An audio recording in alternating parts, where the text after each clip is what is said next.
dalam situasi sulit yang dialami, awas hati-hati, baik itu di rumah, ini umum sifatnya, atau di pekerjaan, atau di lingkungan sosial. Kata Allah, ikhtiar selalu, maksudnya tingkatkan usaha kita untuk mengatasi persoalan dimaksud dan iringi dengan meningkatkan ibadah kepada Allah. Perhatikan rumusnya ya. Awas, ini suka dianggap ringan, padahal di sini kuncinya. Jika Anda punya masalah apapun dalam hidup, kata Allah, jangan pernah mengeluh dengan masalah itu, tapi tingkatkan ikhtiar Anda, kemampuan Anda, sesuai dengan ilmu dan kemampuan yang Allah titipkan pada Anda, untuk mengatasi persoalan itu, dan ini poinnya, plusnya.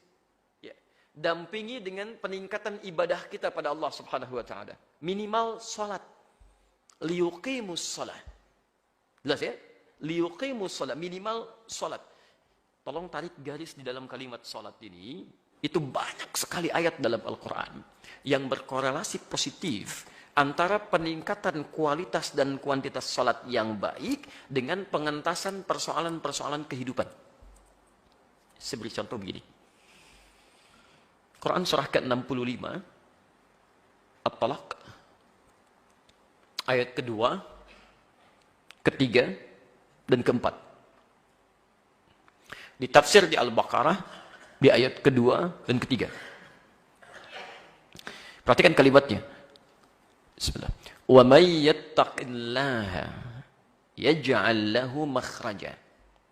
Saya ulang. Wa may yattaqillaha. Siapa yang bisa meningkatkan takwanya kepada Allah di ujung ayat kedua, di akhir ayat kedua.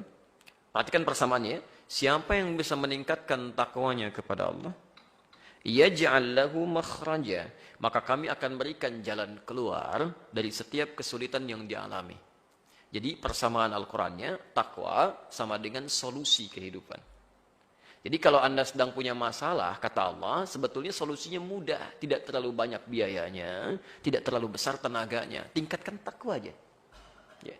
Bahkan persoalan rizki yang sering dikeluhkan itu, dicari-cari nggak dapat, ngajukan proposal nggak diterima dan sebagainya. Masya Allah, jangankan yang Anda cari, kata Allah, wa yarzuqhu min haitsu la yahtasib, yang tidak dicari pun kami akan datangkan. Ya. Silahkan kalau Anda nggak percaya. Anda punya masalah dalam bisnis, jadi pebisnis yang bertakwa. Anda punya masalah di birokrasi, jadi birokrat yang bertakwa. Jadi diplomat yang takwa, jadi dosen yang takwa, jadi pelajar yang takwa. Ya, Allah janjikan, dan janji Allah nggak mungkin keliru. Anda punya masalah, jangankan yang Anda cari itu, yang nggak dicari pun solusinya kami berikan. Bahkan terkait persoalan rezeki. Tidak sedikit orang berkata begini ya, kata Allah, saya datangkan dari sisi yang tidak kamu sangka-sangka. Datang tuh. Ada orang berkata, aduh, nggak nyangka saya tadi dapat proyek yang ini nih. Ya, Anda nggak usah nyangka, karena rezekinya pun didatangkan dari sisi yang tidak Anda sangka. Ya, hadir itu. Ya, bahkan, Masya Allah, yaj'al lahu min amrihi yusra. Dan kami akan jadikan semua urusan hidupnya mudah. Nah, yang penting Anda catat, apa hubungan dengan sholat? Kalimat takwa itu disebutkan di Quran, semua derivasinya 115 kali. 115 kali.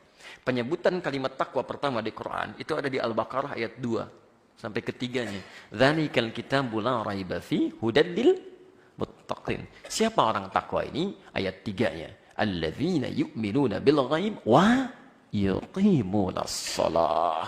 Sekarang saya mohon izin agak luaskan ini ya, karena ini menurut saya sangat penting pesan ini dan sangat kontekstual untuk kita sekarang.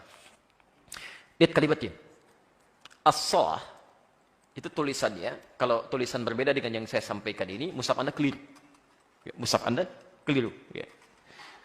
Alif, lam, shad, lam, waw, di atasnya ada fathah tegak, kemudian ta marbutah. Alif, lam, shad, lam, waw, ta marbutah. Itu sudah disepakati dalam bahasa Arab. Kalimat seperti ini kalimat berbentuk jamak, plural, tapi bisa dibaca dengan bacaan tunggal dan jamak sekaligus. Jadi bisa dibaca dengan solat, bisa dibaca dengan solawat. Jelas? Solawat itu jamak dari kata solat ya. Awas, hati-hati. Solawat jamak dari kata solat, asalnya itu. Ya, di Mekah kalau Anda haji ada bus solawat. Bukan saat masuk bis Anda pada solawat, bukan. Bis itu mengantarkan Anda untuk solat. Awas ya, saya pernah tugas di Mekah itu ya. Ada bis solawat, begitu masuk bis pada solawat di dalamnya. Bukan, itu bis mengantarkan Anda ke Masjidil Haram untuk solat. Ya itu, ada yang Sabko, ada yang macam-macam itu kan, dari Mahbas Jin, dari Aziziyah. Anda naik bis itu, disebut bis solawat, itu jamaah dari kata solat. Ya, Quran surah kedua Al-Baqarah, ayat 238 itu ya. Dari 237 sampai 238, posisi paling kanan sebelah atas itu. Hafidhu ala solawat. Jaga waktu-waktu salat itu jamaah. Jelas ya? Baik. Nah, sekarang perhatikan. Kenapa kalimat salat ini oleh Allah diungkapkan dalam bentuk jama' di sini, walaupun dibacanya tunggal, ingin menunjukkan bahwa kalau jama' itu sedikit atau banyak? Banyak. Lihat, takwa yang meningkat itu bisa mengentaskan persoalan. Pertama, bisa dikerjakan lewat sholat, tapi bukan sholat biasa. Pertama, bentuknya jama', sholat yang ditingkatkan kuantitasnya. Jadi kalau Anda misalnya sedang punya persoalan dalam kehidupan, tingkatkan sholat. Pertama dari sisi kuantitas. Ayo, ya. Salat yang kita kerjakan sehari berapa kali? 5. Berapa rakaat? 17 tuh, kan? Antum usia segini masih 17 rakaat juga. Masih 5 waktu. Saya lihat anak-anak kecil tuh, yang 4-5 tahun itu, Masya Allah. Ya, 5 waktu juga. Cuma mereka bisa nambah tuh. Masya Allah, 2 rakaat sebelum subuh. Bahkan ada yang mabit, Pak. Ada yang mabit tuh malam ini anak-anak tuh. Ya, ada yang mabit, baca Al-Quran, menghafal Quran, 2 rakaat sebelum subuh dan nambah, 4 rakaat sebelum zuhur, 2 rakaat setelah zuhur, 2 rakaat setelah maghrib, 2 rakaat setelah isya. Datang ke masjid sebelum maghrib lagi. Ya, sebelum adzan udah pada datang, berjamaah sholatnya. Habis adzan baca Al-Quran, menghafal lagi. Pulangnya 8:30 ba'da isya, mengecek lagi hafalan Qurannya. Itu anak usia 4-5 tahun.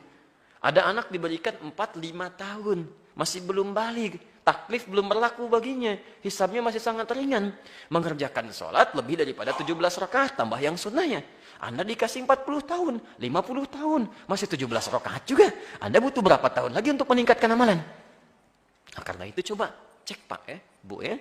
Jadi kalau sedang ada masalah, salah satunya tingkatkan ibadah pada Allah. Bukankah yang punya solusi Allah? Orang tidur, Anda bangun tahajud. Orang cuma sholat subuh, ada 2 rakaat sebelumnya. Lalu di situ mintakan kepada Allah solusinya. Itu sudah janji Allah. Ya, bahkan kesulitan terbesar pun kalau Anda minta dengan baik, itu segera dikabulkan. Yang kedua ini saya mau akhiri dulu untuk membuka di sini. Ini yang paling dahsyat ini. Kalimat salat juga diawali dengan kata yuqim. Yuqimunas salat. Yuqimunas salat. Dan pada umumnya kalimat salat itu senantiasa diawali dengan kata aqim yuqim, aqam. Pada umumnya. Al-Baqarah 43, wa aqimus salah, ada aqim. Al-Ankabut 45, wa aqimis salah, ada aqim. Alladzina yuqimunas salah. Yuqim itu artinya ditunaikan dengan sempurna. Saya ulang, dengan sempurna. Jadi berbicara kualitasnya. Kalau yang pertama kuantitasnya, kedua kualitasnya. Saya kasih rumus sedikit ya. Kalau dalam konteks ibadah, ada kalimat dalam Al-Quran atau dalam hadis menghadirkan makna sempurna, itu sesungguhnya isyarat yang menunjukkan kepada kita bahwa pertama, ada orang yang mengerjakannya dengan tidak sempurna.